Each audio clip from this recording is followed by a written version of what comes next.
One of the things I think about, and one of the reasons why I'm on the show, is because of the comments that were made, frankly, on this show, that the only way for a young African-American kid to be successful in this country is to be the exception and not the rule. That is a dangerous, offensive, disgusting message to send to our young people today, that the only way to succeed, black man who thinks for himself, you can be anything in America if you're black, except for conservative. That's why Sunny is so radical and so disgusting with her comments. Hostin's obsession with race gets thrown back in her face. Today's video comes to us from sunny Hostin. Sounds like a town. We're in sunny Hostin. Welcome back to All-Star Buzz. Thank you for joining us, and let's begin. Sunny Hostin's tenure on The View has been marked by her outspoken approach to addressing critical social issues. For context, Sunny is a staunch supporter of reparations and has made a fortune spewing nonsense about white privilege and racial justice, particularly systemic racism and inequality in America. Her recent debate with Senator Tim Scott showcased how strong, deeply held views on race can spark intense debate, especially when personal experiences clash with broader perspectives about systemic issues. By the way, I thought liberals were so open-minded. Why are they so obsessed with, why are these women at The View so obsessed with you? Hostin's approach to discussing racial inequality on The View is deeply rooted in her acknowledgement of systemic barriers that affect many aspects of American life. During the debate, she outlined 5 critical areas where these inequalities are most noticeable. Wow. I'm a little bit in shock. I just always thought of myself as Puerto Rican, you know, half Puerto Rican. Hey, real quick, if you're enjoying this content and want more insights like this, hit subscribe and help us reach a broader audience. Thank you for the support. Now let's jump back in. I didn't think I was, my family was originally from Spain and slaveholders. Yeah. So how are you feeling, my friend? I think it's actually pretty interesting that my husband and I have shared roots. Yeah. So I do appreciate that. And I think it's great for our children to know this information. Hostin argued that economic disparities cannot be addressed without acknowledging systemic racism. She highlighted the wealth gap between African American and white households, linking it to historical injustices like slavery, segregation, and discriminatory lending practices. So here's what I'm going to suggest. I'm going to suggest the fact of the matter is that progress in America is palpable. It can be measured in generations.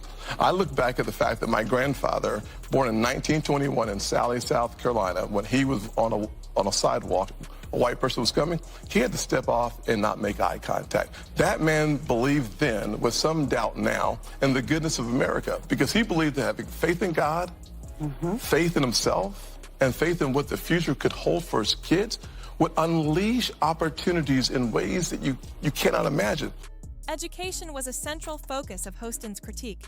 She asserted that the public education system often fails minority communities, with schools in predominantly Black and Latino neighborhoods receiving less funding and resources. This inequality, according to Hostin, reinforces a cycle of poverty and limits upward mobility. Well, listen, HBCUs is a good one, because one of the reasons why I took the funding for HBCUs to the highest level in the history of the country, and then I helped make it permanent, is because I believe that education is the closest thing to magic in America. So I'm about making sure that our kids have as many opportunities to succeed as possible. It's one of the reasons why. Hostin also addressed healthcare inequities, emphasizing the disproportionate impact of chronic illnesses and limited access to medical care on minority communities. She argued that these disparities aren't accidental but stem from structural inequities in the healthcare system. The overrepresentation of African Americans in the criminal justice system was another critical point in Hostin's argument. 10% of African Americans got a high school degree, diploma. Today it's over 90%. When you look at the income, success that we've had. That's an HBCU stat. She noted that systemic bias in policing, sentencing, and incarceration perpetuates racial inequality, making it harder for affected communities to thrive. Hostin also discussed how discriminatory housing policies have historically disadvantaged African American families. Vice President, we've had 2 African Americans to be secretaries of the state. In my home city, the police chief is an African American who's now running for mayor. The head of the Highway Patrol for South Carolina is an African American. Still in exceptions. In 1975. She highlighted practices like redlining, which prevented minorities from buying homes and building wealth that could be passed down to future generations. A major disagreement during the debate was about the idea of individual success. Hostin acknowledged that Tim Scott's accomplishments are impressive. African American and Hispanic hosts. So what I'm suggesting is that the yesterday's exception is today's rule. But she argued that they don't prove systemic barriers no longer exist. She criticized the idea that such success stories should be seen as the rule rather than the exception, suggesting that this perspective undermines efforts to address structural inequalities. Hostin disagreed with Scott's claim that his success proves systemic racism isn't a widespread problem. She argued that focusing on rare success stories ignores the everyday struggles of people facing systemic challenges. To her, this way of thinking could lead to complacency, where people believe no changes are needed to fix the larger issues. I can't imagine. But it is. But it's not actually. It's been 114 years. Yeah. So the fact of the matter is, we've had an African American president, African American vice president. We've had 2 African Americans to be secretaries of the state. In my home city, the police chief is an African American who's now running for mayor. Beyond the issues of race and inequality, Hostin also touched on the dynamics of the debate itself, audience reactions and editorial control, which she believed were designed to prevent meaningful dialogue. Yesterday's exception is today's rule. And for us to So suggest... America has met its promise. No, of course, the concept of America is that we are going to become a more perfect union. But in fact, the challenges that we faced 50 years ago and 60 years ago should not be the same challenges that we face today. And here's the way that you measure that. As a co-host of The View, Hostin has consistently used her platform to advocate for justice and equality. She viewed this debate as an opportunity to challenge narratives that she sees as dismissive of systemic barriers. However, the combative nature of the exchange underscored the challenges of fostering constructive dialogue in polarized media spaces. Now, the media mob, once again, they're coming for one of their favorite targets. That's 2024 Republican presidential candidate, South Carolina Senator Tim Scott. And as per usual, the ladies at that hard-hitting news show on ABC called The View couldn't help from, well, weighing in, this time worrying over his love life. Hostin argued that systemic racism is deeply embedded in American policies, from tax codes to voting rights legislation.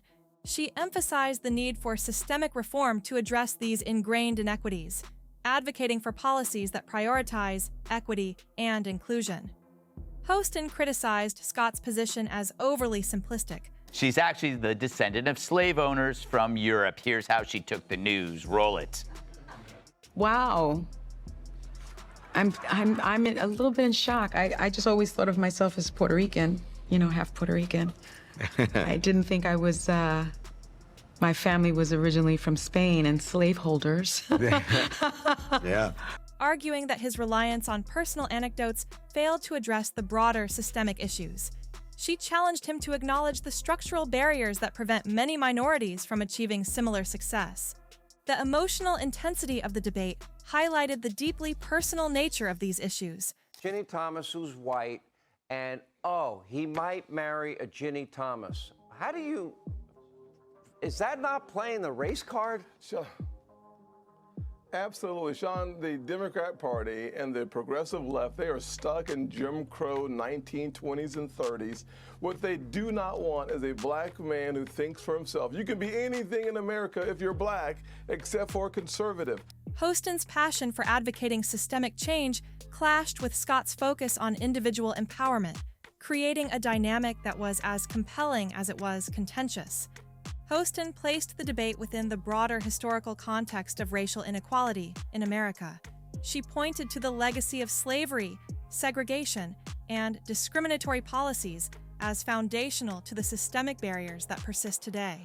That's why Sunny is so radical and so disgusting with her comments. They do not want my life story to be told because it disrupts the lies of the radical left. I can't think of anything more disgusting and more disheartening to watch the Democratic Party descend down into the 1920s. Despite the heated exchange, Hostin emphasized the importance of moving beyond polarization to address these critical issues. She called for open dialogue and collaborative solutions. The only thing that I worry about is like a Ginny Thomas popping up, right? So you have someone that is single and someone becomes president, and then he meets a Ginny Thomas. And so if someone is not married and then they get married to Ginny Thomas, I'm concerned. Sunny Hostin's debate with Tim Scott on The View underscored the ongoing struggle to reconcile individual success stories with the broader reality of systemic inequality.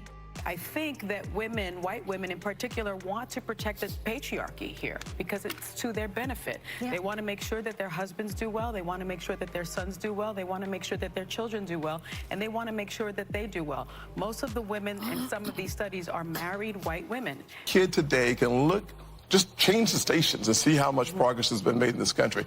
ABC, NBC, CBS, ESPN, CNN, Fox News all have African American and Hispanic hosts. While their perspectives differed, the discussion highlighted the need for continued dialogue and action to address the structural barriers that shape the American experience. If you enjoyed the video, make sure you hit that like button, subscribe to the channel if you haven't already, and turn on the notification bell so you never miss a video. I'll see you guys in the next one.